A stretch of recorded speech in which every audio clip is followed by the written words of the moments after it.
여러분들과 함께 첫날 예배에 대한 말씀을 나누었고 어제는 거룩에 대한 말씀을 나누었습니다. 여러분들이 말씀을 듣고 기억할 수 있는 것도 또 잃어버리는 것도 있겠지만 우리가 꼭 한번 기억했으면 좋겠다. 우리들의 거룩함이라고 하는 것은 늘 하나님 앞에서 거룩한 것이고 또 우리의 거룩함이 사람들 앞에서 증명되는 것이 참 중요한 일이다. 그리고 우리의 거룩함이 사람들 앞에서 보이고자 할 때 그것은 위선이 될 수도 있고 사람들을 신경 쓰지 않고 나만 거룩하다라고 할 때 그것이 독선이 될 수도 있다고 하는 또 무서운 것도 우리들이 깨달아 알게 되었습니다. 예배와 거룩을 통해 우리 이 땅에 사는 모든 사람들이 동일하게 바라는 것이 있다면 하나님의 은혜와 축복을 받는 것이 아닐까요? 여러분들 하나님의 축복을 받고 싶으세요? 안 받고 싶으세요? 네, 받고 싶어요. 이건 우리들이 가지고 있는 동일한 마음들입니다. 그런데 그 축복이 우리가 구하는 축복이 하나님 앞에 진짜 축복이냐 아니냐 이것을 구분하는 건 우리들에게 참 중요한 일인 것 같아요. 여러분들 한번 생각해 보세요. 뭐가 축복일까요? 여러분들이 구하는 것이 진짜 축복이고 여러분들이 구하는 것이 이루어지면 진짜 좋을까요? 만일 이렇게 가정을 해봅시다. 여러분들이 지금 눈을 감고 3초 동안 여러분들이 원하는 일을 하나님께 다 구했을 때 그것이 다 이루어진다고 생각을 해봅시다. 그게 정말 좋은 일일까요? 굉장히 혼란스러울 것 같지 않으세요? 여기 젊은 청춘 남녀가 있다면 한 여자를 넣고 두세 남자가 함께 기도할 수도 있고 우리 자식들을 놓고 우리 자식 1등 했으면 좋겠다고 하는데 교인들이 한 반에 한 서너 명쯤 돼. 그러니까 여러분들 우리가 원하는 일이 진짜 하나님의 뜻일까요? 우리가 원하는 일들이 이루어지는 것이 정말 축복일까요? 그래서 우리들이 축복이 무엇인지를 알아야 축복을 하나님 앞에 올바로 구할 수 있지 않겠는가. 그래서 우리들이 신앙에 참 중요한 것이 있는데 하나님의 마음을 아는 것, 하나님의 뜻을 아는 것. 그러니까 우리의 신앙 믿음이라고 하는 것은요, 내가 기도한다고 하는 것은 내가 원하는 것을 하나님 앞에 집중적으로 이렇게 기도하는 것, 그것도 참 중요한데 나를 향한 하나님의 뜻이 무엇이고 하나님의 마음이 어떤 것인지를 알기 시작할 때 우리는 비로소 그리스도인이라고 이야기할 수 있는 거예요. 제가 예를 들어 볼게요. 여러분들 자식들 키울 때 애들이 어릴 때 아주 갓난아기라서 말귀를 못 알아들을 때 아이들이 막 울고 떼를 쓰면 어떻게 해요? 말귀를 못 알아듣는 애가 떼를 써요. 말귀를 알아들을 때까지 때려요? 일단은 이게 해결이 안 되니까 그 아이의 욕구를 채워줘요. 들어줍니다. 그런데 아이에게 들어주는 것이 모두가 아이에게 유익한 것이 아닙니다. 이 아이는 자기의 욕구가 충족되지 않으면 이게 제어가 안 되기 때문에 그 아이의 욕구를 들어주는 겁니다. 그런데 만일 우리 자식들이 커가면서 나이가 들고 말귀를 알아듣는 때가 되었는데도 그렇게 보채고 운다면 그게 정상이겠습니까? 여러분들 그런 경험이 있지 않으세요? 아마 대부분이 이런 경험을 할 거예요. 저도 목회하면서 그런 경우들을 많이 보니까 우리가 처음 예수 믿을 때 처음 은혜 받을 때 진짜 놀랍지 않았습니까? 기도하는 대로 막 다 이루어지지 않았어요? 막 그래서 간증하고 그래서 예수를 처음 믿은 사람들이 마음 뜨거워서 전도를 잘합니다. 그런데 언제부터인가 우리가 기도했던 그렇게 응답되던 기도가 어느 날 갑자기 응답되지 않는 때가 옵니다. 신기하죠? 예수를 믿으면 모든 일들이 다 원하는 대로 될 줄 알았는데 어느 시간이 되면 우리의 기도가 응답되지 않는 순간들이 옵니다. 제가 깨닫게 된 게 있어요. 우리가 하나님의 뜻을 알 수 없는 어린아이와 같은 때는 우리들이 하나님께 무조건 우리의 욕구를 이렇게 하나님께 기도할 때 이게 말귀를 못 알아들으니까 하나님이 그냥 들어주셨구나. 제가 우리 교회 성도들한테 가끔 그런 얘기합니다. 예수 믿은 지 3년 이내 된 사람들은 빨리 기도할 수 있는 기도 다 하라고. 그때는 하나님이 거의 다 이루어 주시는데 그때를 지나가면 하나님이 우리의 기도를 들어주시지 않는 때가 온다고. 그러면 하나님이 3년 동안만 살아계시고 하나님이 없어지신 건가요? 아니요. 우리의 믿음이 자라나면서 하나님께서 우리들에게 요구하는 것이 있어요. 우리가 하나님께 요구하는 것이 아니라 하나님께서 우리들에게 요구하는 것이 있어요. 이제는 네가 내 마음을 좀 알아야 되지 않겠니? 이제 네가 내 마음을 좀 알아야 되지 않겠니? 여러분들 자녀를 키우면서 우리 자식들 보면서 아유 이놈 철들었네 그런 때가 있죠. 어느 때 우리 애들을 보면서 철들었다고 생각해. 이놈이 아빠의 마음을 아네. 이놈이 아빠를 엄마를 이해하네. 그러면 그때 우리가 철들었다 이렇게 말을 합니다. 믿음은요, 신앙은요, 축복은요, 우리들이 원하는 것이 다 이루어지는 것이 아니라 하나님의 마음이 우리들 가운데 들어오기 시작할 때 우리의 믿음이 자라고 그것이 우리들에게 축복으로 느껴질 수 있는 거예요. 저에게 참 이해할 수 없는, 여러분들의 삶에도 신앙에 이해할 수 없는 분들이 참 많을 거예요. 벌써 저희 교회 오래전인데 저희 교회 청소를 하시는 권사님이 계셨어요. 이제 여러분들이 교회 이제 관리하는 분들이 있으니까 그 중에 한 분이 청소를 하는 분이었는데 어느 날 교회에서 청소를 하다가 피를 토하고 쓰러지셨어요. 병원에 가봤더니 이미 폐암 말기였어요. 교인들이 이 권사님을 위해서 많이 기도했고요. 이 권사님이 이제 퇴원을 했습니다. 권사님이 저에게 아들 주례를 부탁을 했고요. 제가 주례를 하겠다 승낙을 하고 교인들이 어떤 기도를 했냐면 하나님 이 권사님 살아있는 동안 아들 결혼할 수 있도록 하나님 붙잡아 주세요. 살려달라는 기도도 안 했어요. 아들 결혼할 때까지. 어느 날 이 권사님이 제 방에 찾아오셨어요. 봉투를 하나 가지고 왔는데 아들 주례를 하는데 주례비라고 가져오셨어요. 많이 가정이 어려웠고요. 제가 그 권사님한테 권사님 이거 안 주셔도 돼요. 제가 주례 잘 할 테니까 염려하지 말고 가져가세요.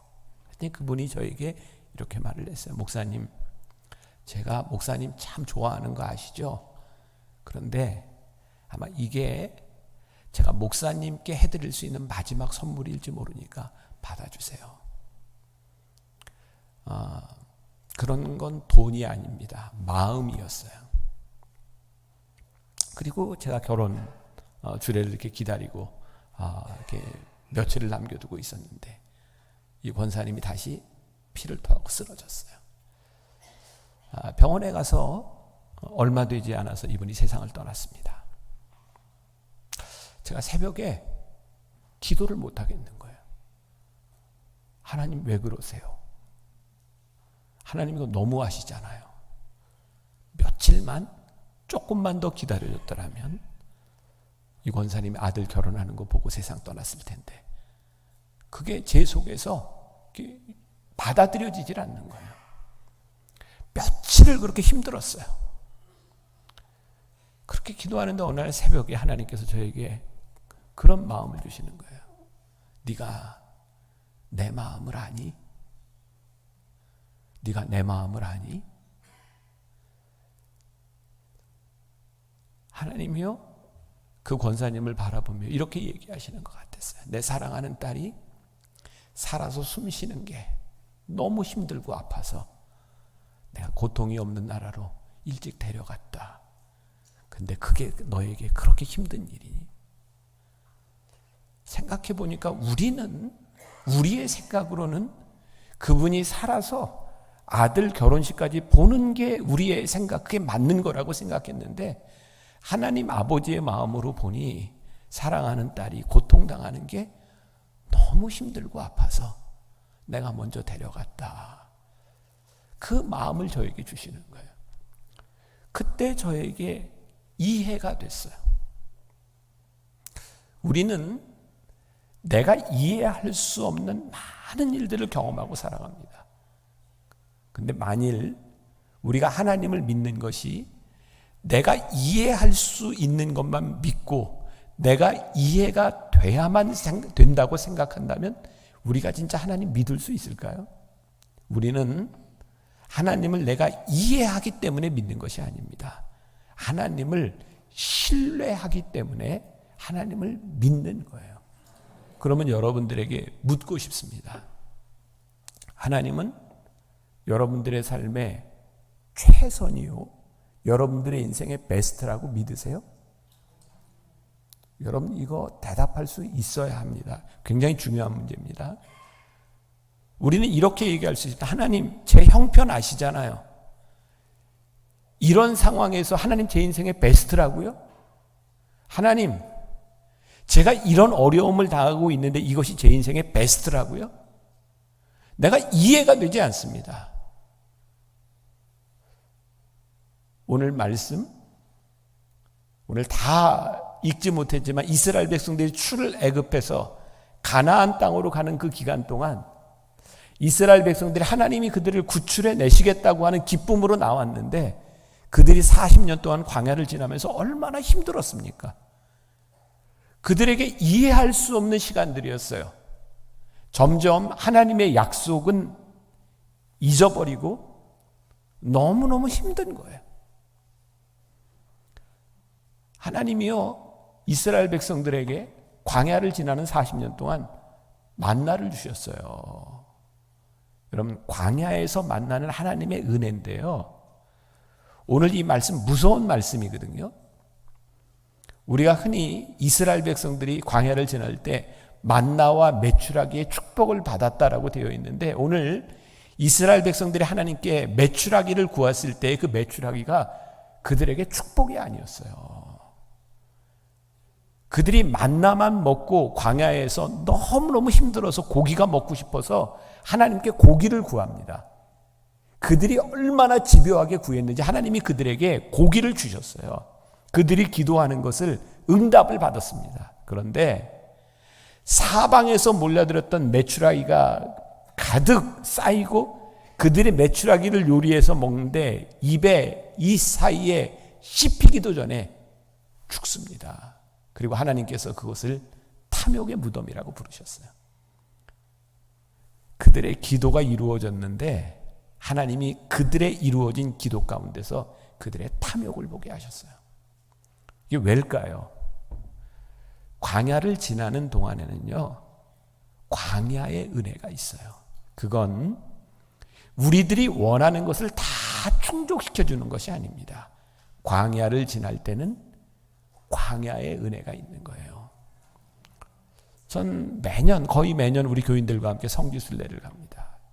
요즘 제가 성지순례 가면 교인들과 함께 꼭 하는 게 있어요. 광야를 걷습니다. 그리고 하룻밤 광야에서 잡니다.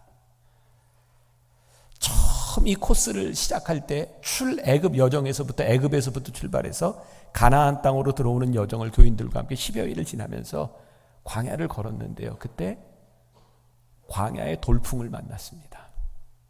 정말 한 발자국도 앞으로 갈 수가 없었어요. 옷을 다 입고 목도리로 챙챙 감고 모자를 쓰고 마스크를 하고 그랬는데 숙소에 와보니까 안에 모래들이 얼마나 많이 들어가 있는지. 그 더운 날 광야를 잠깐 걸으면서 저는 성경이 몸으로 이해가 됐어요. 불평할 만하다. 그런데 여러분, 하나님께서 구름 기둥과 불 기둥으로 그들이 뜨거운 햇볕 아래 있을 때 구름 기둥으로 그들을 가리켜 주셨고요, 차가운 광야에서 하나님이 불 기둥으로 그들을 지켜주셨어요. 그게 우리들이 지금 생각하는 것만큼 만족할 만한 일일까요? 아닙니다. 광야에 임하는 하나님의 은혜입니다. 그리고 하나님은 그 광야의 시간들을 통해서 이스라엘 백성들이 하나님과 올바른 관계를 맺기를 원하셨고, 내가 너희의 하나님이 됨이 무엇인지를 하나님이 깨달아 알기를 원하셨어요. 우리들이 축복은요, 내가 원하는 것을 하나님께 구하는 것이 아니라 우리들에게 주시고자 하시는 하나님의 은혜가 무엇인지를 알 수 있을 때, 그리고 하나님의 마음을 알 때 우리들이 올바른 것을 구해요. 자, 제가 또 예를 들어볼게요. 교인들 보면서 느끼는 거예요. 하나님은 우리들이 생각하는 것보다 훨씬 더 많은 능력을 가지고 계세요. 그러니까 우리들이 암에 걸렸든 죽을 병에 걸렸든 하나님이 고쳐주시는 일들을 우리들이 많이 보죠. 또 경제적인 어려움 가운데서 정말 힘든 시간을 지나갈 때 하나님께 회복시켜달라고 기도할 때 경제적으로 회복시켜 주시는 하나님의 은혜도 경험합니다. 그런데요, 진짜 죽을 것처럼 아파서 암으로 수술을 하고 입원을 하고 그렇게 힘든 시간을 지나가며 하나님을 뜨겁게 붙들고 기도하던 사람이요, 몸이 낫고 나니까 신실해지지를 않아요. 하나님을 떠나요.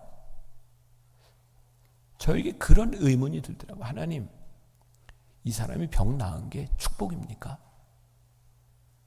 아니, 오히려 이 아픈 병 가운데서 하나님 끝까지 붙들고 살다가 가는 것이 이 사람에게 축복이 아닐까요? 우리들이 물질을 놓고 어려움 가운데서 하나님 앞에 신실하게 기도하다가 하나님이 우리를 축복해 주셨는데 하나님께서 우리들에게 축복해 주신 물질을 가지고 죄를 져요. 내 남편, 이 물질만 없었어도 이렇게 되지 않았을 텐데, 내 자식,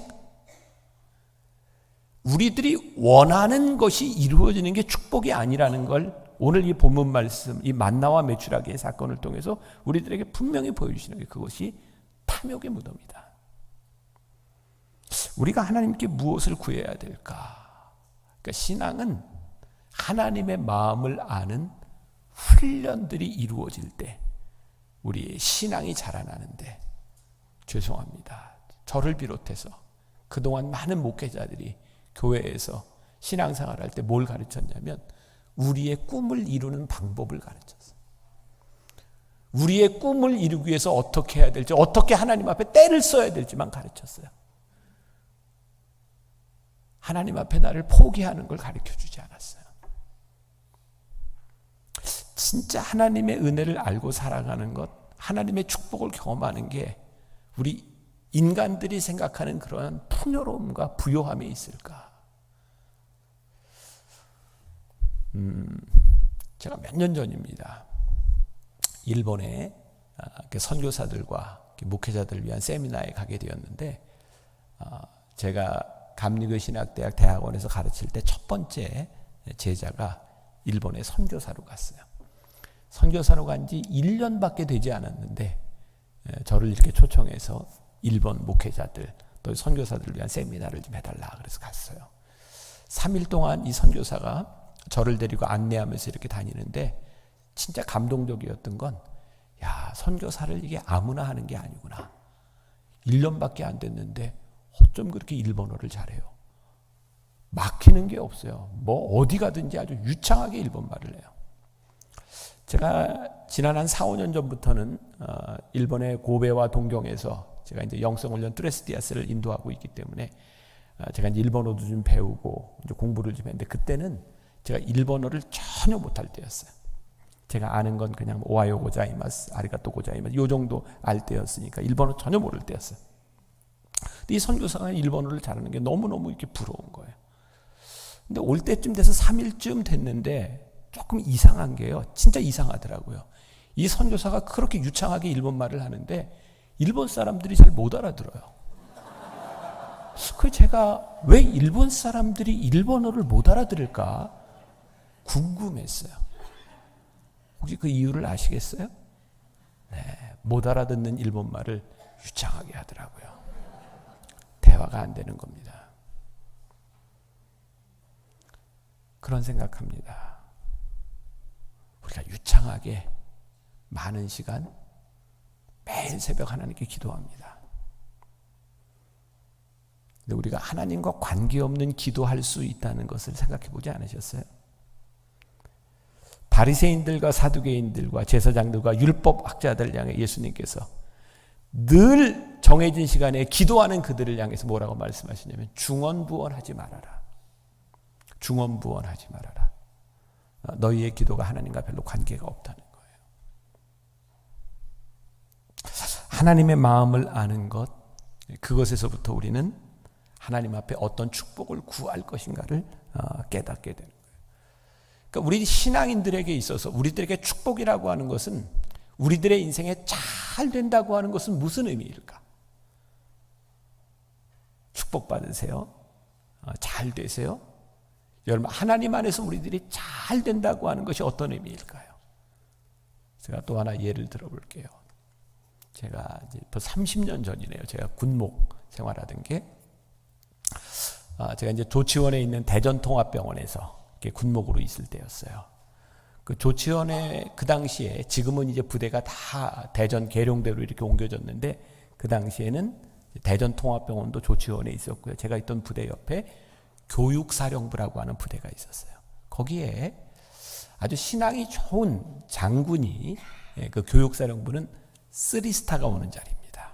거기에 왔는데 믿음이 아주 좋은 분이에요. 그런데 교육사령부는 조금 한직이라, 뭐 여기 군계통에 계신 분이 있을지 모르겠지만 거기서 이렇게 군생활을 하다가 제대하는 그런 자리입니다. 근데 이분이 거기 오게 된 것이 소위 잘 나가던 분이었는데 군에서 사고가 나서요, 그 한직으로 오게 된 거예요. 근데 거기에서 이분이 아마 제 기억에 여의도 순복음교회 교인으로 제가 기억하는데, 교회에서 연락이 왔어요. 장로 안수를 받으라고. 그랬더니 주변에 있는 사람들이 다 말렸습니다. 그 당시까지 별 2개 이상 달고 고급 지휘관이 장로가 되지를 않았습니다. 왜냐하면 군에서 지휘관이 되려면 특정 종교의 색깔을 띠면 군 지휘를 하는데 방해가 되기 때문에 장로가 된 사람이 없었습니다. 현역 중에.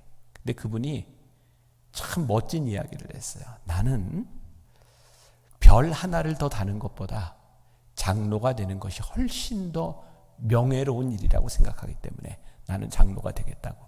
모든 사람들이 다 말리는데 그 사람이 장로가 됐습니다. 사람들이 그렇게 생각했죠. 이미 사고로 한직으로 왔는데 장로까지 됐으니 이제 군사생활이 끝내야 되는 겁니다. 그런데 얼마 안 있다가 우리나라에 최초로 어떤 자리가 생겼냐면 한미연합사 부사령관이라는 자리가 생겨서 별 4시 가는 자리입니다. 이분이 군생활이 거기서 끝난 줄 알았는데 한미연합사 사령관으로 별을 하나 더 달고 그 자리에 부사령관으로 갔습니다. 사람들이 놀랬죠. 어휴, 잘 됐네. 근데 얼마 안 있다가 아무도 생각하지 못했는데 이분이 육군 참모총장이 됐습니다. 그래서 군교회 안에 장로가 되더니 축복을 받았다, 이런 소문이 났어요. 그리고 그 다음에 제가 정확히 기억을 못했는데 7명인가 9명인가 별 2개 이상 된 지휘관들이 장로가 되었습니다. 그리고 군목들에게 지휘 서신이 내려왔어요. 군정부에서. 아무에게나 장로를 주지 말아라. 자, 제가 여러분들에게 중요한 말씀을 드리고 싶어요. 이분이 참모총장까지 됐는데요, 이분은 참모총장이 되기 위해서 장로가 된 것이 아니라 별을 달고 참모총장이 되는 것보다 내가 별 못 달아도 내가 장로가 되는 것이 하나님 앞에 훨씬 더 값진 일이다 생각하고 장로가 됐는데, 생각지 않았던 일을 하나님께서 이분에게 허락하신 거예요. 근데 그분을 바라보면서 사람들은 어떤 생각을 했냐면, 야, 장로가 되니 참모총장까지 가더라. 그래서 그 다음에 모든 사람이 그런 것은 아니겠지만 장로가 된 사람 중에는 장로가 되니 저렇게 잘 되더라, 그걸 바라면서 장로가 된 사람도 있었다는 말입니다.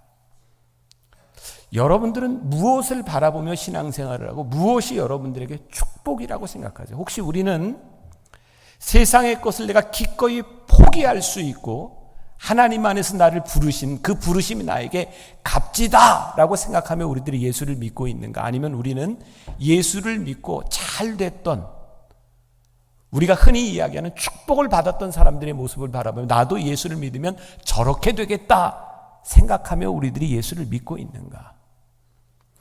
이스라엘 백성들이요, 광야를 지나면서 불평 참 많이 하죠. 여러분, 우리들이 그냥 성경을 보면 이해가 잘 되지 않는 장면입니다. 왜? 아니, 홍해가 갈라지는 걸 지들 눈앞에서 봤어요. 근데 홍해를 건너고 나서 3일 길을 간 다음에 그들이 불평하기 시작해요. 물이 떨어졌거든요. 근데 그들 눈앞에서 마라의 쓴 물을 단물로 바꾸시는 하나님의 역사를 경험합니다. 근데 그들은 또 불평합니다. 만나를 주셨는데요, 이제 메추라기가 없다고, 고기가 없다고 불평합니다. 불평은 끊임없이 일어납니다. 왜요? 불편하면 불행하다고 생각하니까. 우리의 인생이 불편하다고 그렇게 불행하지 않습니다. 여러분들은 언제 가장 행복하셨나요? 언제 여러분들은 하나님과 가장 친밀하셨나요? 참 신기하죠? 불편하기 때문에 불행한 것도 아니고요, 우리들이 편안하기 때문에 행복한 것도 아닙니다. 적어도 우리가 하나님의 사람, 믿음의 사람은요, 언제 우리들이 편안하고 행복한지 아세요? 하나님의 말씀에 순종할 때에 우리들에게 찾아오는 겁니다. 그러니까 우리들이 물질적인 것이 채워진다고 우리들이 그렇게 행복하지 않습니다.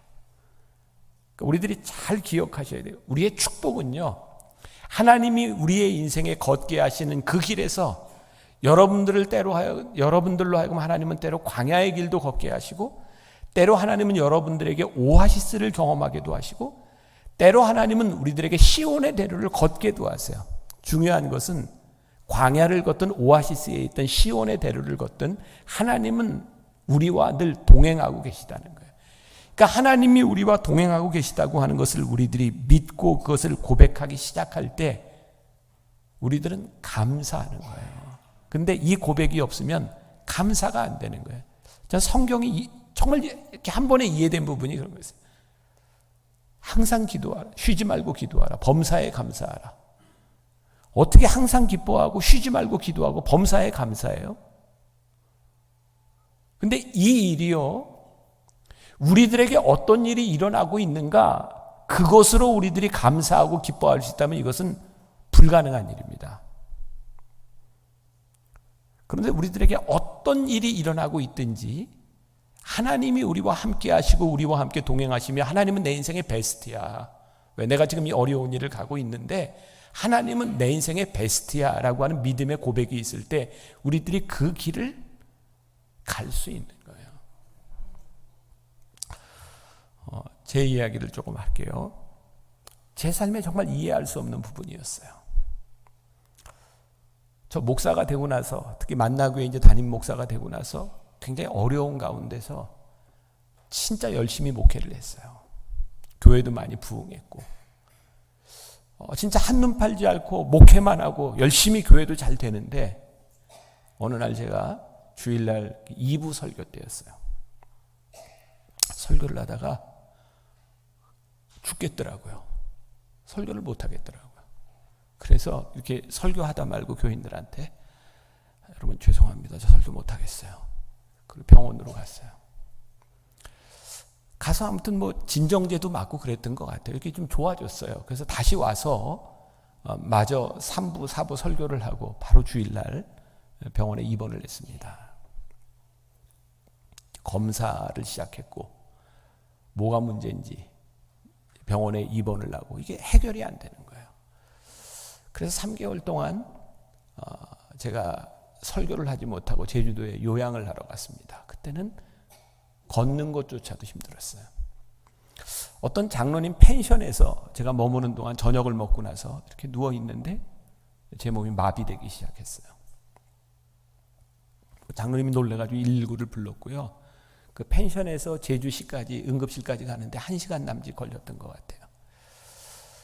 119 안에서 이제 혈압도 재고 맥박도 재고 하는 게 다 들리는데 저는 말을 하지 못했어요. 이게 다 마비가 돼서. 그리고 그때 처음으로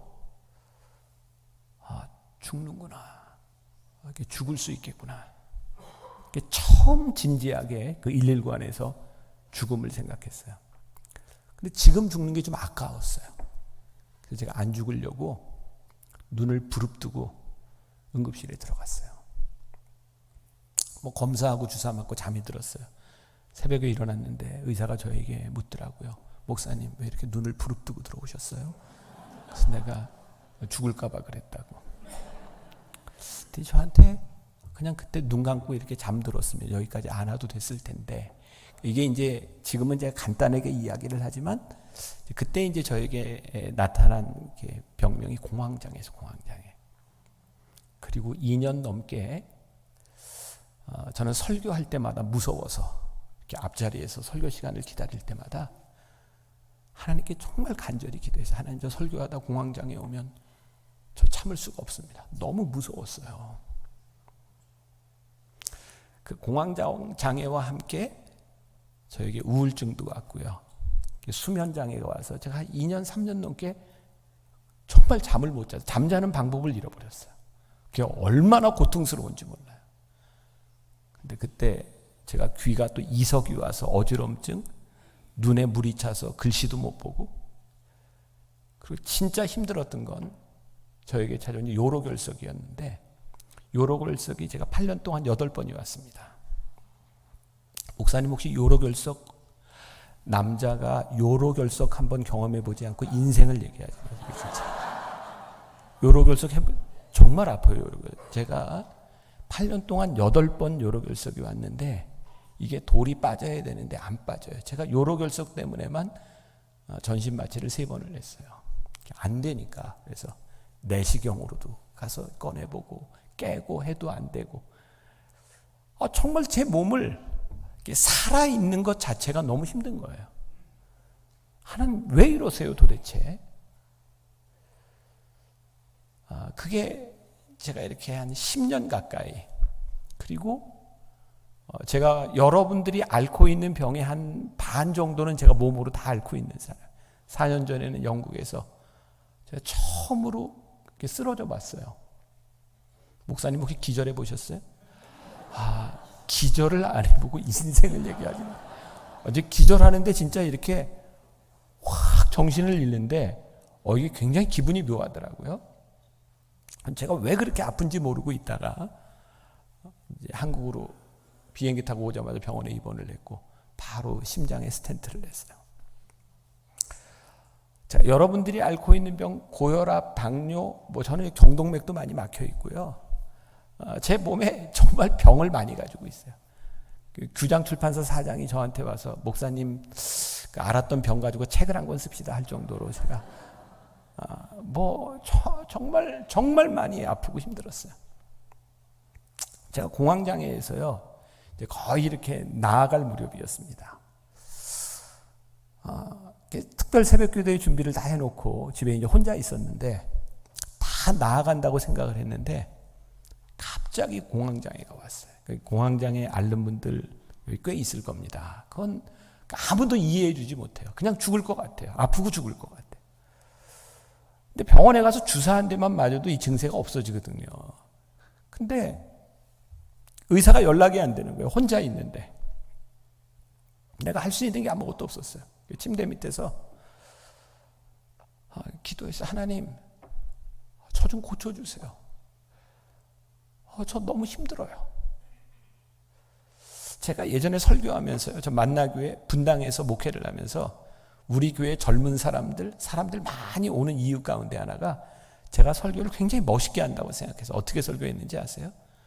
여러분 맨날 교회 와서 징징대지 말고 맨날 고쳐달라 맨날 징징대지 말고 자기 십자가 지고 사세요. 멋지게 지고 살라고. 제가 그런 설교하면서 제가 참 멋있다고 생각했어요. 근데 그 순간에 제가 이거 평생 안고 살아갈게요. 내 십자가로 생각해. 그런 기도 안 나오더라고요. 하나님 저 고쳐주세요. 저 너무너무 힘들어요. 그리고 있는데 제 마음에 이렇게 떠오른 교인들의 모습이 있었어요. 암으로 투병하다 죽어간 교인들, 굉장히 힘들어하는 교인들의 모습이 제 가슴에 떠오르는데 제가 그때 통곡하고 울었어요. 하나님, 제가 교인들에게 당신들 병, 질병, 십자가 안고 살아가려고 그렇게 기도할 때, 그렇게 설교할 때 저 사람들이 얼마나 힘들었을까. 그게 너무 마음이 아파서 울었어요. 그리고 하나님이 저에게 깨닫게 하신 거. 은혜구나. 그리고 제가 가끔 우리 교인들한테 그런 고백을 하는데, 제가 그때 안 아팠으면 저 진짜 나쁜 목사가 됐을 것 같아요. 그 얘기는 지금 괜찮은 목사다 이런 얘기인데 여러분들이 잘 모르시는 것 같아서 제 입으로 이렇게 이제 목사에게 있어서 이 아픈 게 참 은혜구나. 여러분들 큰 축복인지 아세요? 목사님이 굉장히 아프셨죠? 그거 아무나 아픈 거 아닙니다. 목사는 한번 아파봐야 목회가 되는 것 같아요. 그게 너무너무 힘들었는데 그게 저에게 은혜였던 거예요. 제가 8년 동안 정말 8번 요로결석이 오는데, 한 번은 제가 제천에 집회를 하는데 설교하다가 요로결석이 왔는데, 그 남의 집회를 다 끝내고 가야 되잖아요. 그래서 그거를 진통제를 맞으면서 며칠을 버티다가 이게 그 시골에서 막 깨는 거 하다가 이게 막 이 안에서 스탁이 돼가지고 너무너무 고생을 했거든요. 주일날 설교하러 오다가 이게 아픈 거를 참으니까 사람이 아픈 걸 참으면 이렇게 그냥 쓰러질 수 있구나. 근데 제가 병원에 가서요, 전부 우리 교인들이고 하니까 제가 아프다 소리를 안 하고 이제 몰핀을 맞잖아요. 요로결석 오면 3대를 연속으로 맞는데도 통증이 안 가셔요. 제가 그냥 침대를 붙들고 막 이러고 있으니까 저희 교인이 와서, 목사님 소리 지르세요. 그럼 조금 덜합니다. 아프다고 하세요.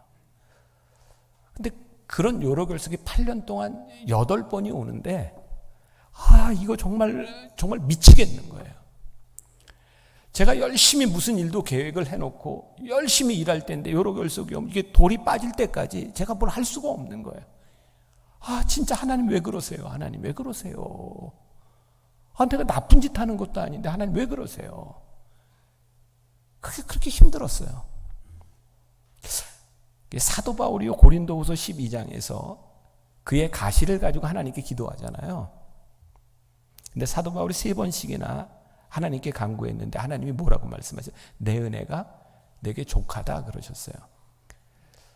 사람들이요, 사도 바울이 가지고 있는 그 가시가 무엇인지 굉장히 궁금해합니다. 그게 안질이었다, 간질이었다, 뭐 여러 가지 이야기를 하죠. 전 사도 바울이 확 이해가 됐는데, 사도 바울이 얼마나 능력이 있는 사람이에요.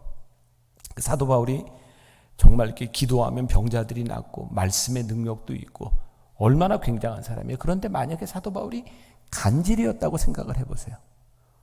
설교하다가 환자들을 위해서 기도하다가 거품을 불고 쓰러져요. 그러니까 사도 바울이 그런 생각하지 않았을까? 하나님, 저 이거 고쳐주시면 제가 더 능력 있게 일할 수 있을 것 같은데 사람들이 저한테 뭐라 그러겠어요? 환자를 위해 기도하는데 너나 잘해보라 이렇게 얘기하지 않겠어요? 그러니까 하나님 좀 고쳐주세요. 그의 몸에 가시를 가지고 하나님께 간절히 기도했는데 하나님이 그 기도를 들어주시지 않고 내 은혜가 내게 족하다. 그 말씀을 듣고 그때부터 하나님께서 그에게 주신 가시가 은혜라고 고백을 합니다. 그리고 사도 바울은 그때부터 그의 약함을 자랑하기 시작합니다. 내 약함이 강함이다. 그리고 사도 바울이 고백하죠. 그리고 그가 깨닫게 된 것이죠. 하나님께서 나에게 이 가시를 주시지 않았더라면 내가 하나님을 끝까지 붙들 수 없었겠구나. 이 가시가 나를 붙들어줬구나. 그래서 그때 사도 바울은 그의 가시를 은혜라고 고백을 합니다.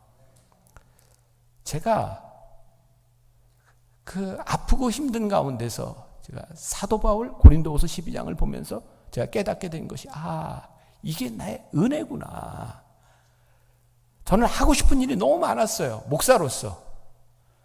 그리고 나름대로 여러 가지 제가 재능도 가지고 있어요. 뭘 하면 잘해요. 계획도 많이 세워요. 저 창조적인 능력도 있는 것 같아요.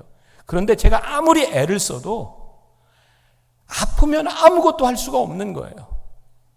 그리고 하나님이 깨닫게 하신 은혜가 무엇이었냐면 너는 내가 그렇게 붙잡아 놓지 않으면 네 마음대로 하잖아. 그러니까 하나님이 제 마음대로 하지 못하도록 저를 탁탁 잡으시는 게 느껴지는 거예요.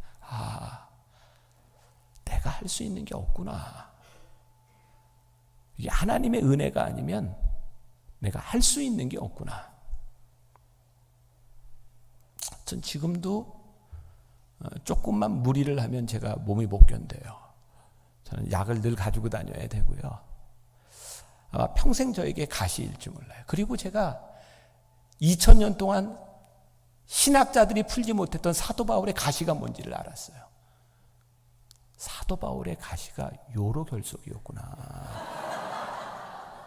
찌르는 가시, 그게 죽지는 않는데 찌르려면 할 수 있는. 그래서 제가 성서학자들이 풀지 못했던 사도 바울의 가시가 요로결석이었구나.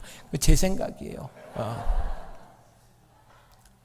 여러분들의 인생의 가시가 가시로 끝나지 않습니다. 그게 우리들에게 은혜로 고백되어지는 순간에 우리들에게 감사가 있고요. 이스라엘 백성들에게 있어서 그들이 힘든 광야의 시간을 지나갈 때 하나님께서 그들에게 주셨던 만나가 이게 귀한 것이구나 라고 깨달았다면 그들이 불평하지 않았을 텐데 그들은 하나님의 은혜를 잃어버리고 불평하기 시작해요. 그들이 원했던 것을 하나님께 기도하죠. 근데 내가 원하는 것이 이루어지는 것이 축복이 아니라 그것이 탐욕의 무덤이 되었구나.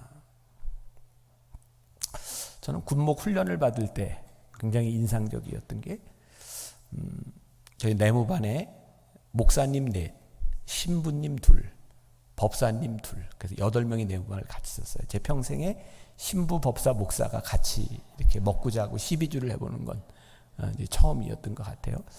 제가 이제 훈련 받으면서 물론 이제 장교 훈련이니까 훈련은 좀 사병들보다 고되지만 이제 먹고 하는 것들은 이제 사병들보다 좀 나았죠. 한번 제가 참 잊을 수 없는 일인데 훈련소에서 이제 점심을 먹는데요. 가서 딱 앉았는데 점심 밥이 나오는데 식판에 흰 밥이 나오고요. 김치하고 마요네즈가 나왔어요. 세상에 이걸 어떻게 먹으라고. 그래서 제가 그냥 흰 밥에다가 따뜻한 밥에다가 김치를 넣고 마요네즈를 짜서요. 비볐어요. 맛있어요. 가서 한번 드셔보세요. 맛있어요. 진짜 맛있게 먹었어요. 근데 지금 먹으려면 못 먹어요. 그때 참 맛있게 먹었습니다. 왜일까요? 훈련의 때니까. 훈련의 시간에는요, 하나님이 훈련의 시간을 지낼 수 있는 은혜를 주시는데 그때 불평하지 말라. 우리들에게 주시는 그 시간들을 하나님 앞에 감사함으로 지내라.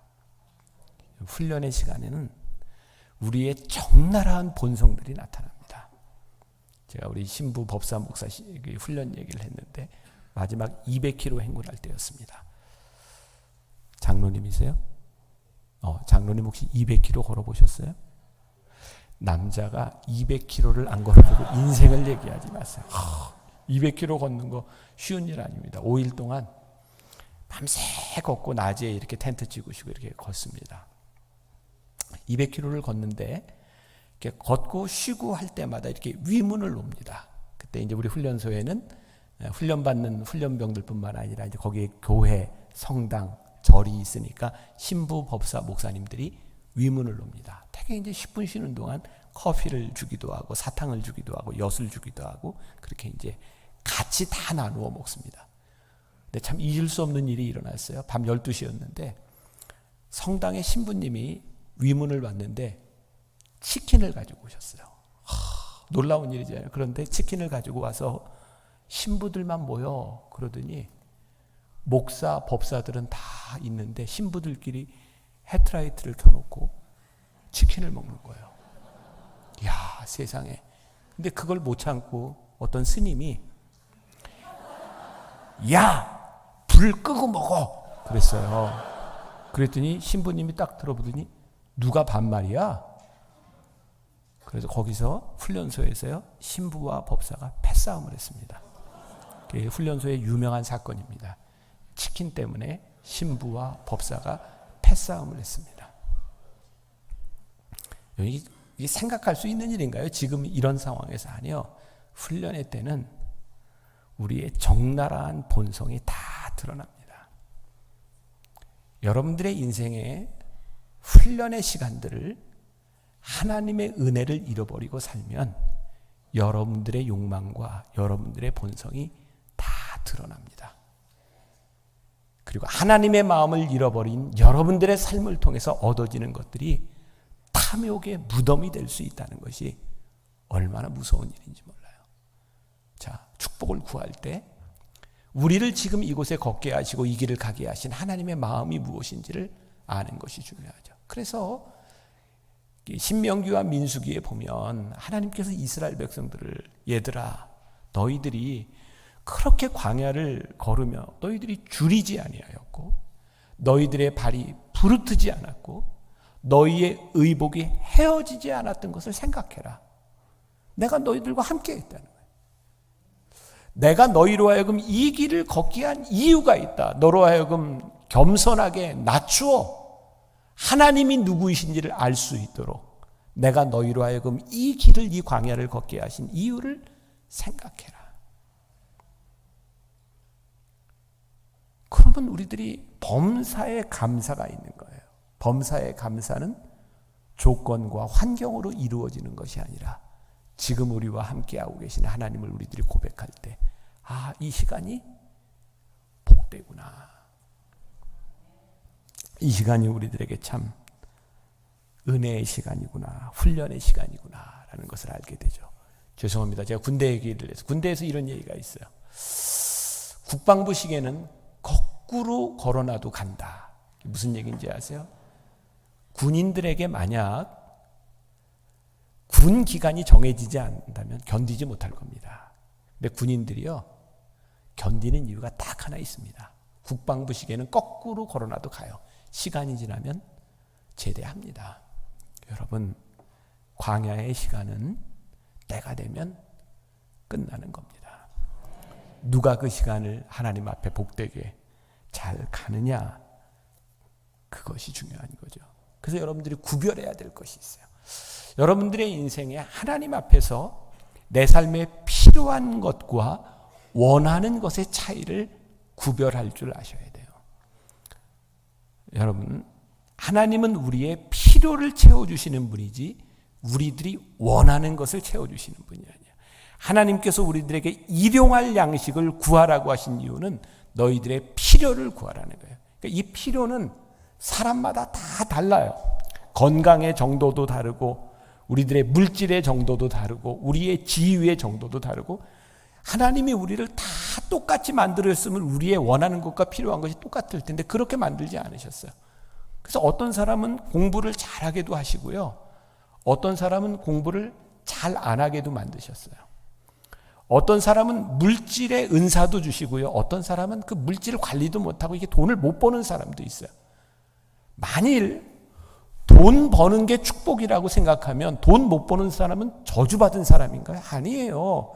그 사람은 돈 없이 살아갈 수 있는 거예요. 누구나 다 높은 자리에 올라가는 것이 아니에요. 우리를 부르신 그 자리에서 하나님이 우리를 어떻게 쓰시는가를 우리들이 보고 우리들이 기도하기 시작할 때 제가 아팠던 이유 가운데 하나가 그런 거 있었던 것 같아요. 저는 소원이 그냥 이렇게 신학교 다니면서 유학 시절에 나는 3,000명만 출석하는 교회 목사가 되면 내가 하고 싶은 일을 다 할 수 있겠다. 저는 이렇게 복지관도 해보고 싶었고 모두 해보고 싶고 목회에 대한 꿈을 꿨거든요. 근데 제가 담임 목사가 되고 딱 1년이 됐을 때 제가 생각했던 그 인원이 넘었어요. 행복해야 되잖아요. 안 행복했습니다. 3,000명이 넘어가니까요. 5,000명 넘는 교회들이 많더라고요. 5,000명이 넘어가니까 10,000명 넘는 교회들이 또 있더라고요. 저에게 만족이 없었어요. 교회가 성장하니까 더 큰 교회가 보여요. 우리 인간의 욕망이 끝이 없어요. 저는 요즘 제가 그런 고백하거든요. 저 정말 너무너무 마음이 편하고 좋은 게 제가 하나님의 부르심에 대한 것 그리고 요즘 우리 교인들한테 우리 교회 밖을 넘어서 이렇게 담장을 넘어서 갑시다. 그리고 우리 교인들 다 다른 교회 가서 헌금하세요. 지난해 몇 억을 우리 교인들이 다른 작은 교회들 가서 헌금했어요. 목사인 제가요, 내가 설교하고 있는 이 교회에 사람들이 모이는 것이 성공이라고 생각하고 우리 교회의 헌금이 얼마나 되느냐가 성공이라고 생각한다면 절대 그렇게 못합니다. 근데요, 내 관점이 아니라 하나님의 관점으로 보니까 하나님 앞에서 교회는 우리 교회뿐만 아니라 다른 교회도 동일한 하나님의 교회인 거예요. 우리만 하나님의 자녀가 아니라 다른 사람들도 하나님의 자녀인 거예요. 여러분들 들으면 좀 깜짝 놀라면 제가 이단이라고 생각할지 모르는데 제가 우리 교회 캠페인 하는 거 있습니다. 한 달에 한 주 교회 안 나오기 캠페인 합니다. 우리 교회 오지 말고 다른 교회 가라고. 목사로서 이거 쉬운 일이 아닙니다. 근데 어려운 일이 아닌 게 내 꿈을 생각했을 때는 이게 안 되더라고요. 근데 하나님의 마음과 하나님의 꿈으로 교회를 보기 시작하면 결국은 내 욕심을 이기는 것에 대한 문제고, 여러분들 이 하늘의 교회가요, 하나님 앞에 쓰임 받으려면 여러분들이 가지고 있는 욕심이 아니라 하나님의 마음이 보여야 돼요. 이 교회를 통해서 하나님이 하시고자 하는 일들이 보여야 우리가 손을 열고 문을 열고 마음을 열고 눈을 열고 우리들이 나아갈 수 있는 거예요. 우리의 인생의 전성기가 언제라고 생각하세요? 전성기는요, 우리들이 많은 것을 이루어 놓는 게 전성기가 아니라 우리들이 꿈이 살아있을 때 전성기입니다. 교회가 이런 건물을 짓고 이런 것을 가지고 우리들이 이루어 놓은 것이 교회의 전성기가 아니라 교회가 꿈이 있어서요, 교인들의 눈빛이 빛나고 가슴이 뛰고 하나님이 우리를 부르신 이유가 있다고 하는 걸 깨닫기 시작하는 게 그게 전성기예요. 그게 전 요즘 기도 제목이에요. 제 전성기가 끝나면 강단을 내려올 수 있는 용기를 주세요. 리더로서 더 이상 가슴이 뛰지 않고 꿈이 없으면 내가 여기 있는 것이 하나님 나라에 도움이 되지 않는구나. 나이에 대한 부분이 아닙니다. 여러분들의 가슴이 뛰고 하나님의 축복이 무엇인지를 우리들이 고백할 수 있을 때, 우리가 원하는 것이 아니라 하나님이 우리를 필요로 하시는 곳에 우리들이 쓰임받을 수 있을 때, 그것이 우리들에게 귀한 것임을 우리들이 알아야죠. 여러분들이 구하는 축복이 탐욕의 무덤이 되지 않도록 우리들이 하나님의 마음을 아는 지혜가 우리들에게 필요해요. 자, 이 지혜를 가지기 위해서 간단하게 정리를 합니다. 첫 번째, 여러분들과 함께 하셨던 과거의 하나님의 은혜를 잊지 않도록 하세요. 여러분들, 이 신앙은요, 우리가 드리는 예배는 하나님이 우리와 함께 하셨던 일에 대한 믿음의 고백과, 그래서 예배는 remembrance, 기억하는 겁니다. 그러니까 여러분들의 삶에 간증이 없고 여러분들의 삶에 은혜가 없으면 여러분들이 하나님을 붙들고 살아갈 수가 없어요. 이 교회는 제가 이제 한 장로님 만나뵀는데 이렇게 뚜레스디아스를 많이 하신 것 같아요. 저는 제가 20년째 우리 교인들과 함께 뚜레스디아스 하고 있거든요. 우리 교회는 참 큰 장점이 뭐냐면 뭐 다 똑같아요. 교회는 어느 교회나 다 동일한 문제들을 가지고 있어요. 뭐 이렇게 싸움도 하고 갈등도 있고. 저는 우리 장로님들하고 가끔 하는 게 강단에 다 모여요. 우리 교회 시무장로님이 65명이에요. 교회 강단에 다 모여서 기도하고 허깅하고. 그러면 그 뚜레스디아스 할 때 같이 은혜 받았던 그때 일들이 생각이 나는. 그래서 저희 교회는 사랑합니다 이런 말들을 참 잘해요. 제가 어디 외부 집회 가면 이제 우리 장로님들이 가끔 20여 명씩 이렇게 해서 장로님 사랑합니다. 그리고 나갈 때 장로님들 다 이렇게 허깅해요. 그러면 다른 분들이 굉장히 부러워요. 어떻게 저 교회는 저런가. 우리들이 받았던 은혜를 기억하는 것이 너무너무 복된 일이에요. 그러니까 여러분들이 목사님과 함께 은혜의 추억을 만드는 것은 여러분들 신앙에 굉장히 중요한 일입니다. 그때 우리들이 은혜를 기억하며 과거에 우리와 함께 하셨던 하나님을 우리들이 기억하며 살아가는 거죠. 행복한 사람, 하나님의 은혜를 알고 살아가는 사람. 가끔 그런 생각하죠. 여러분들 예수님 십자가에 달리실 때 양편 강도가 있었어요. 한편 강도는 예수님을 저주하고 죽었고 한편 강도는 예수님께서 나를 기억해 주세요 그랬더니 오늘 네가 나와 함께 낙원에가 있으리라 구원받았어요. 대부분의 남자들이 그런 꿈을 꾸잖아요. 나도 저렇게 죽으면 좋겠다. 내가 할 거 다 하고 그리고 마지막에 죽을 때 나를 기억해 주세요. 그래 네가 나와 함께 낙원에가 있으리라. 와우. 얼마나 그런 생각 안 해보셨어요? 제가 그런 생각이 들더라고요. 내가 죽어서 하늘나라 가면 그 강도한테 한번 물어봐야 되겠다. 그렇게 죽어서 천국 가서 행복하냐고. 제가 답도 알아요. 절대 행복하다고 안 할 것 같아요. 그 사람은 하나님의 은혜를 경험하고 한 번도 은혜를 경험한 자로 살아보지 못했어요. 얼마나 안타까울까요? 하나님의 은혜를 모르는 사람은요, 그렇게 죽는 게 은혜라고 생각하는데 하나님의 은혜를 경험하고 사는 사람은요, 하나님의 은혜 가운데 살아가는 것이 얼마나 복된 일인 줄 알아요. 여러분 착각하지 마세요. 하나님의 은혜를 안다고 우리들의 삶에 지지고 볶는 일들이 안 일어날 거예요. 안 그렇습니다. 내가 아무리 은혜 받아도 못된 시어머니는 역시 못됐고요.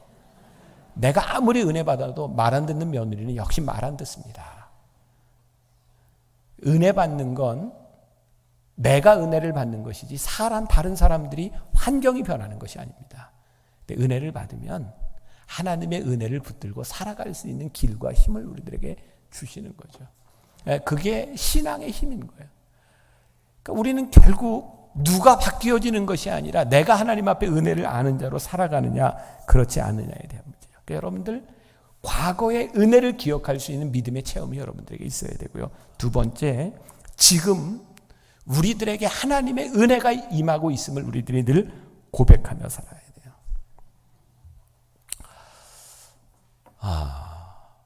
제가 이 얘기만 하고 말씀을 마칠게요. 벌써 1시간이 지나갔네요. 저는 아들과 딸 둘이 있습니다. 제가 이제 첫날 잠깐 이야기를 했는데, 저희 딸아이는 태어나면서부터 신생아 폐혈증에 걸려서요. 피가 감염이 되어서 이제 피를 교환 수혈을 해주면서 그래도 이 감염이 낫지를 않으면 살 수 없다. 제가 그 얘기를 듣고 군대 군목으로 들어갔어요. 우리 아이 중환자실에 있는 거 보고 군목으로 들어갔어요. 다행히 이제 외할아버지의 피가 잘 맞아서 우리 아이가 살아났습니다. 근데 사람들이 참 이렇게 간사한 거죠. 그때는 살려만 달라고 기도했는데 살아나고 나니 이 아이가 그때부터 이제 뇌가 많이 부어서 후유증들이 있었고요. 약을 먹는 부작용 때문에 장애를 가지고 살게 됐어요. 2년 터울로 저희 이제 아들내미가 이제 태어났는데, 전 지금도 우리 아들한테 미안한 게 참 많아요. 아들한테 늘 누나가 아프니 너는 늘 누나한테 양보해라. 누나를 위해서. 그래서 우리 아들은 이렇게 막내로서 한 번도 대우를 받아보지 못하고 이렇게 늘 누나 그리고 살았어요. 제가 미국에서 5년 유학을 하는 동안 우리 아이들이 이제 유치원, 초등학교 1학년까지 다녔는데, 미국은 아픈 아이들에게 참 좋은 나라입니다. 유학생이었는데도 선생님을 따로 붙여서 우리 애가 참 행복하게 학교를 다녔어요. 한국으로 오면서 우리 딸내미가 미국 갔을 때는 영어가 안 돼서 1년을 늦췄고, 한국에 와서는 이제 한국말을 못해서 1년을 늦추고, 그래서 동생하고 같이 초등학교 1학년부터 다시 같이 다녔어요. 초등학교를 다니는 동안 제일 힘들었던 게 우리 딸내미가 장애를 갖고 있다는 것 때문에 아이들한테 놀림을 받고 왕따를 당하고, 나중에 한 일이지만 우리 딸애가 2년 동안 학교에서 점심을 굶었대요. 같이 밥 먹어주는 애가 없어서 2년 동안. 제가 그 얘기를 듣고 제가 한국을 진짜 떠나고 싶었어요. 우리 아이 머리에 애들이 껌도 붙여놓고 등에 압정도 꽂혀져 있고 매직으로 바보라고 써놓고. 근데 우리 아들내미가, 이것도 이제 나중에 한 이야기예요. 학년이 바뀔 때마다 담임 선생님한테 찾아가서 그랬대요. 선생님, 우리 누나 혹시 아프면 저를 부르세요. 그리고 우리 아들내미가 초등학교 6학년 다니는 동안 친구가 없었어요. 수업 끝나면 누나 그 반 앞에 섰다가 애들이 해코지 할까봐 누나를 데리고 학교 집에까지 오느라 우리 애가 친구가 없었어요. 중학교도 같이 3년을 또 다니고 중학교 3학년 때였는데 우리 아들이 그러더라고요. 아빠, 저 외고를 갈래요. 그때 딱 느껴지는 게 이놈이 이제 고등학교는 누나하고 떨어지고 싶구나. 그래, 외고를 가라. 뭐 공부를 곧잘 했기 때문에 선생님도 이렇게 되리라고 생각했는데 외고 시험에 떨어졌어요. 떨어졌다는 얘기를 듣고 우리 딸이 역시 하나님 살아계시다고 자기가 떨어지라고 기도했는데 우리 딸아이는 인생의 1순위가 자기 동생이에요. 늘. 동생이 첫 번째. 고등학교 3년 그렇게 12년을 이제 같이 다녔고요. 이제 우리 아들 내미는 중학교 3학년 때 청소년 뚜레스디아스에 갔다가 은혜를 체험하고 하나님의 이제 부르심을 받고 그때부터 목사가 되겠다 이야기를 하더라고요. 우리 아이가 그랬어요. 아빠, 저 목사가 되고 싶은데 아빠 같은 목사가 될 거예요. 아빠에게 제일 행복한 순간이었어요. 고등학교를 가서 뭐 이렇게 열심히 살지 않던 놈이 목사가 되겠다고 하면서 진짜 열심히 공부하고 열심히 했어요. 그래서 고등학교 3학년 때는 분당에 있는 고등학교에서 문과에서 전교 1등하고 교회에서도 교회학교 회장하고 진짜 잘 커졌어요. 우리 딸내미는 장애가 있는데 장애를 가지고 일반 학교를 다녔으니까 얘는 늘 전교에서 꼴등했고요. 우리 아들은 1등하고 저는 1등하는 부모 마음도 알고요. 꼴등하는 부모 마음도 알아요. 고3 때 수능 보는 날 제가 교인들에게 이렇게 설교하면서 첫 시간에 수능 기도의 날 그랬어요. 공부를 잘하는 자식을 둔 부모나 공부를 못하는 자식을 둔 부모나 간절하기는 매한가지입니다. 근데 저는 진짜 너무너무 감사한 게 여기까지 인도하신 하나님의 은혜가 너무 감사했어요. 공부 잘하는 자식 둔 부모, 이 시험 보는 날 이놈 실수하면 어떡하나. 그래서 실수하지 않게 해달라고 간절히 기도하잖아요. 공부 못하는 자녀를 둔 부모, 실력대로 나오면 어떡하나. 그래서 간절히 기도하고 간절한 건 똑같습니다. 근데요, 진짜 감사한 건 우리 자식이 여기까지 왔다는 게 감사한 거예요. 제가 그 얘기를 했어요. 우리 아들내미 이렇게 정말 마지막엔 이렇게 목사가 되겠다고 열심히 공부했는데 전교 1등하고 우리 딸 이렇게 어렵게 여기까지 왔고 수능을 보고요. 채점을 하고 하는데 공부 잘하는 놈이 한두 문제 틀리니까 자기가 가고 싶은 대학을 갈 수가 없더라고요. 다 떨어졌어요. 제가 밤 11시쯤 집에 들어왔는데 식탁 위에서 아들내미가 눈물을 뚝뚝 흘리고 있어요. 제가 왜 울어 임마 그랬더니 아빠 왜 수능 보는 날 나 1등 한다고 얘기해서 교인들이 나 볼 때마다 너 대학 어떻게 됐냐 그러는데 저 쿨하게 이렇게 떨어졌어요 이러는데 제 마음이 얼마나 아픈지 아냐고. 재수를 하겠다 그러더라고요. 자, 재수해라. 그리고 아들한테 그랬어요. 아들아, 나 하나님이 너 부르셨다며. 재수해. 괜찮아. 그리고 제가 아들에게 이렇게 얘기해서 너 나중에 목사가 됐는데 네가 어떤 교회 목사로 청빙을 받는데 이력서를 냈다고 쳐봐. 다른 사람은 대학을 떨어져 본 적이 없어서 재수도 안 해본 목사고 너는 떨어져 본 경험이 있어 재수도 해서 누가 경쟁력이 있겠냐? 아까 아빠가 볼 때는 한번 떨어져 본 사람이 훨씬 낫다. 괜찮아, 재수해. 어떻게 생각하세요? 동의 안 하세요? 재수하라 그랬어요. 재수학원에 막 등록을 하는데 갑자기 저에 그런 생각이 들었어요. 제가 지금 목회를 하면서 참 안타까운 것 중에 하나, 제가 미국에 있는 신학교 2군데 이사를 맡고 있는데 5년 동안 미국에서 공부했지만 영어가 잘 안 돼요. 듣는 것도 말하는 것도. 그러니까 제가 영어만 좀 플루언트하게 할 수 있으면 할 일이 참 많은데 영어가 늘 저에게 장애요인이니까. 그래서 아들한테 너 이왕 목사가 될 거면 대학 떨어진 김에 미국에 가서 공부하면 어떻겠냐. 그래서 3월, 4월, 5월에 토플 시험하고 미국의 대학 가는 SAT 시험을 그냥 봤어요. 공부도 안 하고. 점수가 잘 나왔어요. 그 시카고에 있는 작은 사립대학 4년 장학금을 받고 갔어요. 가족과 떨어져서 처음으로 이제 혼자 미국에 가서 사는 거예요. 이놈이 전화를 가끔 해요. 전화해서 늘 하는 게 아빠 기도해 주세요.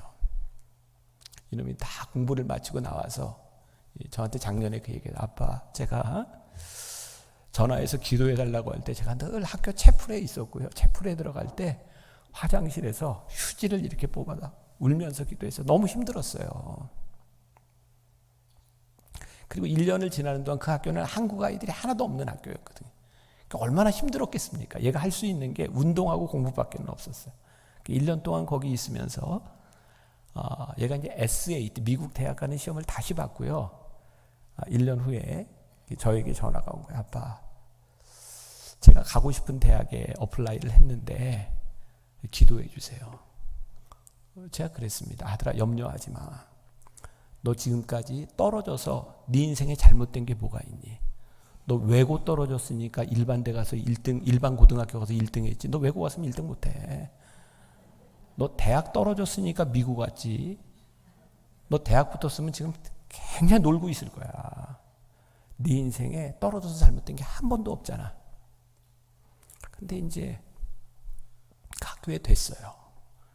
그래서 그 학교를 졸업을 하고 그리고 이제 제가 나온 신학교를 졸업하고 지금 이제 공군 통역장교로 가 있어요. 제가 우리 아들한테 이런 얘기했어요. 아들아, 하나님이 너를 택하셨으면 내 인생은 늘 하나님의 베스트야.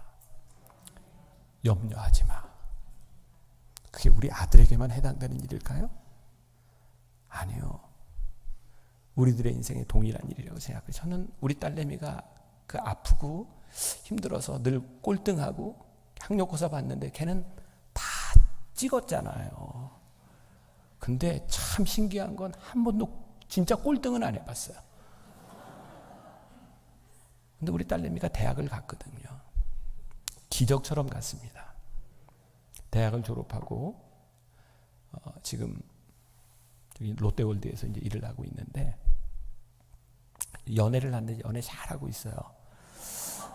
남자애가 장애를 알고 그렇게 잘 하고 있어요. 제가 참 놀라운 것 중에 하나가 우리 아들내미가 이제 다음 달에 결혼하는데요. 진짜 놀라운 일이 있었어요. 우리 딸내미가 여자를 하나 만나서 연애를 하는데 누나가 연애를 못하고 하니까 누구 사귄다는 얘기를 못해요. 근데 이 사귀는 애가 제 누나하고 얘하고 전부 초등학교 동창이거든요. 조심스럽게 얘기를 꺼냈어요. 너 걔 동생이 사귀면 어떻겠냐 그랬더니 우리 딸이 그러는 거예요. 엄마, 내가 제 아들이 웅기인데 웅기하고 결혼하라고 기도하고 있어요. 그 왜 그러냐 그랬더니 초등학교 다닐 때 그 왕따를 당할 때 자기를 유일하게 보살펴준 아이가 걘 거예요. 너무너무 놀라. 그래서 20살 때 얘를 친구니까 집에 데려와서 지 동생 방을 이렇게 보여주면서 너 우리 동생하고 결혼하면 안 되겠니? 그리고 우리 딸내미가 지 동생하고 결혼하라고 기도했다는 거야. 너무너무 놀랍지 않아요? 제 딸의 삶에 제가 이해할 수 없는 거 하나님 왜 그러셨어요? 제가 우리 딸내미 때문에 몇 달 전에 설교하면서 많이 울었거든요. 전 딸 때문에 제 아내와 제가 굉장히 힘들다고 생각했어요.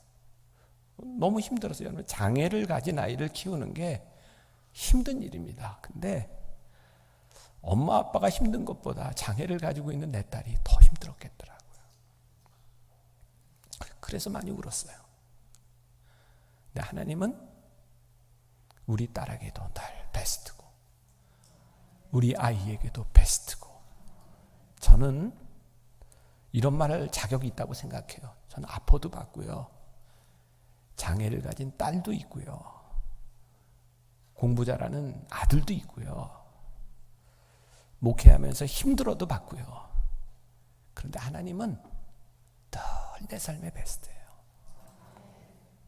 지금 여러분들에게 임하고 있는 하나님의 은혜를 고백하고, 또 우리들에게 주신 약속을 붙들고 인생의 광야를 걷고 있는 사람이 있다면 잘 걸어가세요.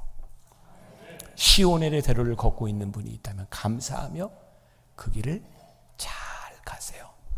여러분들에게 구하는 것이 하나님 앞에 정말 복된 축복이 될 수 있기를 주님의 이름으로 간절히 축원합니다. 기도하겠습니다.